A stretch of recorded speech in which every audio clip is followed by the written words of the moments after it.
Hey, good day, everybody, still here. Daily market pulse for Tuesday, March 11th. So we saw stocks sinking today.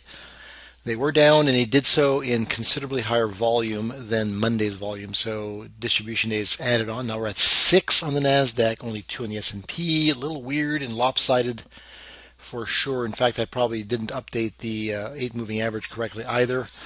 I believe those are some of those are at least at or possibly below the 8 moving average. So check that out on your own. I will update this later.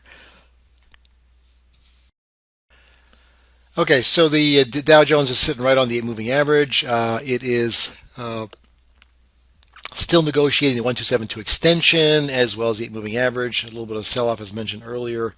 Could easily come down to the 16185 area, which is the crossover of the 20 now over the 50. So that could be quick and fast since the moving averages are crossing over, giving us strength essentially in the trend. So it could come down flush quickly. It could come down to 16300 approximately. That might be about the mid-range of that large green candle as well. Might use that as a support. It could always come all the way down, as mentioned, to the moving averages, but just watch for that because I think there's going to be likely more selling here. If that's the case, the question is the volume, and then of course what happens to distribution day count, and how is that going to affect the whole idea of a possible correction coming. That's the weirdness going on now. It's all the things that we're having to think about and negotiate here. Okay, S&P is similar, 1880 right there. We had that's what we said before, kind of spinning top doji formations at these levels with new highs. Usually you've got to be extra cautious, especially since it can't cross the resistance. It still looked like profit taking overall. That's why, again, a sell-off into today.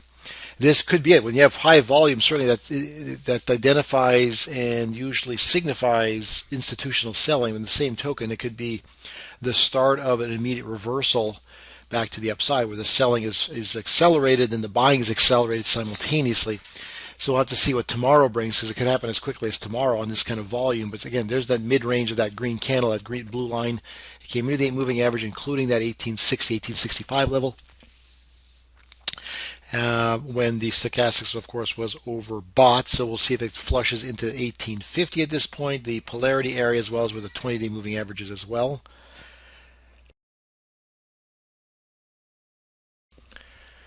Okay, here we have the 1272 once again. The Nasdaq with a bearish engulfing confirmed the following day. Doji yesterday, then today another flush lower. Gapped up, made a new high today relative to yesterday, of course, and then flushed lower and then finished with a lower low as well. So accelerated with higher volume, back into the polarity area approximately 4280, and then right where the 20-day moving average is currently as well. We'll see if it can rest and solidify support there at all. Okay, then the TSX once again right across 14,300, not budging, sideways for a week now. In fact, more than that. But certainly at 14.3, it's been essentially right across there for 5 consecutive sessions, almost 6 with the highs. 820 moving average rising. It's still holding the 8. This looks like it should be going, since it's not crossing, it's not necessarily flagging.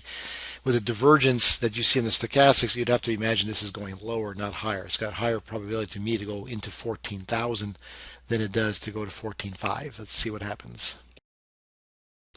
US dollar, Canadian dollar, just sitting still right here at the 8 moving average where some prior price action has occurred at 11.11. So still looking for a target above more so than below in this one. Euro after the breakout, we were expecting the likelihood of a possible test at 138 in a quarter or so.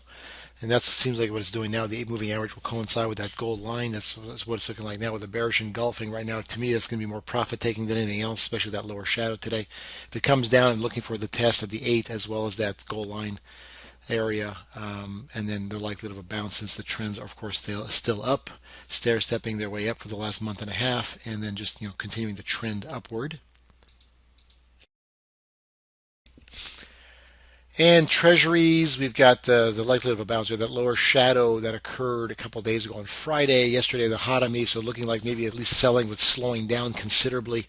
And then sure enough, we had the confirmation today with the green candle, just sideways for now after hours. But looking for a bounce into the moving averages at a minimum, possibly higher. Looking for a continuation, I think, to the upside with Treasuries for now anyway. And same thing with the yen. The yen was coming into it now is finally a rising 50. We talked about this even last night, saying things look like they're slowing down after multiple days of downside. That large lower shadow that occurred on Friday. Monday was essentially a spinning top, and so looking for something that would confirm something to the upside.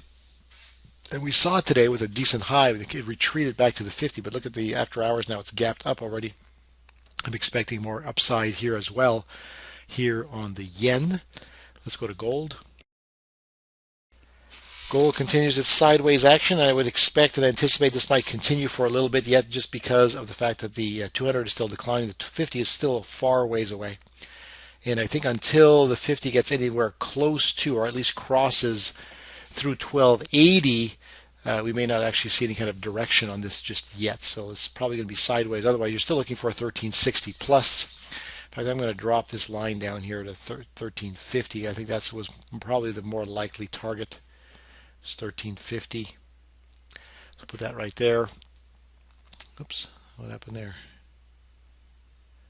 Okay, like that. Well, that's funny. All right, so anyway, 1350 I think is the target. After that, be 1420 upside. Otherwise, we're going to support 1320 below that 1280. If we go to silver now.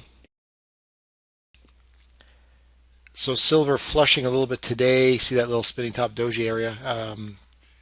The 8 now crossing below the 20, but I think that's just going to be temporary. It's still above the flattening 200. The 20, of course, a couple days back crossed over the 200. Now we're coming back to kind of retest a breakout area near 2050, but also the 50-day moving average, almost oversold as well. So I'm anticipating that silver could and should bounce at least back toward 2150 at a minimum, hopefully 22 and higher. I'm looking for more of a bullish move. Ultimately, we'll see if they can do that. Crude flushes a little bit lower, below 101 into 100.5, and then right into the 100, the century mark right there. So this is an area right here, right now, that I think would be a support area for crude. It dates back a while, so I'm looking at essentially something like this. It's a pretty large area, mind you, but you're looking at something kind of like that, based on the doji as well. So this is the area that I think is considered support. So it's right in that zone now. Bollinger Band is there. 50-day moving average is nearby as well, but I'm looking for a support area right here. And I've not done a fib on this at all, so let's take a look. If we go all the way to the very bottom, then you're at the 618 right now. So that makes a lot of sense as well. So look for a decent bounce here, potentially at least for that. Otherwise, it flushes maybe down to the 50% retracement area and then bounces. But right here, I think it happens right here more so than anywhere else. Let's go to small caps. Small caps retreating after hitting 120, fading, and then coming right back to the polarity area right across there where the window was as well. So 117.5. There is a window, of course, that occurred right here. So looking at that window for support, the moving average as support.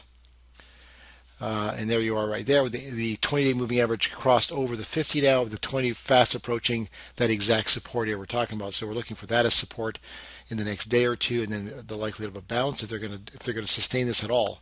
Otherwise, you're looking at a head fake to the upside and then an absolute failure.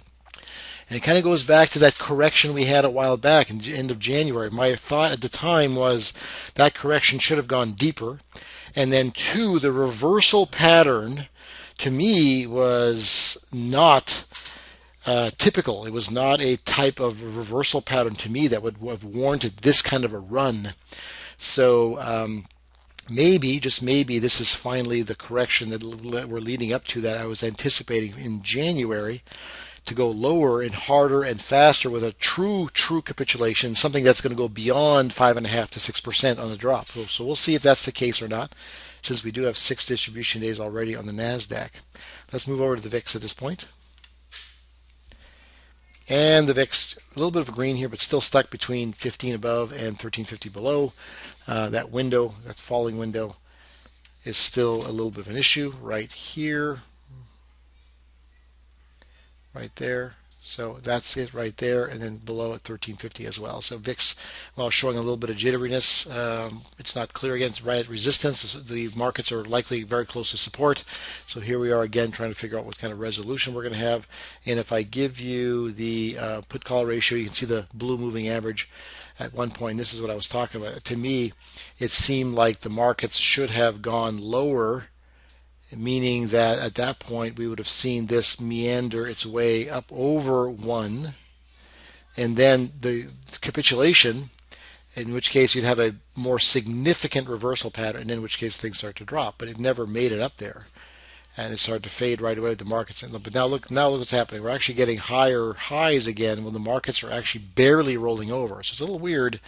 And usually, of course, it's very bullish in here and almost to the point where it needs to reverse and start going lower, but it's not even there yet either. So it's kind of weird how it's reacting right now. There's the price action, and there's the VIX, still very subdued, very much trapped as well. So hard to say. They're kind of in a stuck mode here in terms of trying to figure out, are they going to go higher or lower. That's not been resolved yet.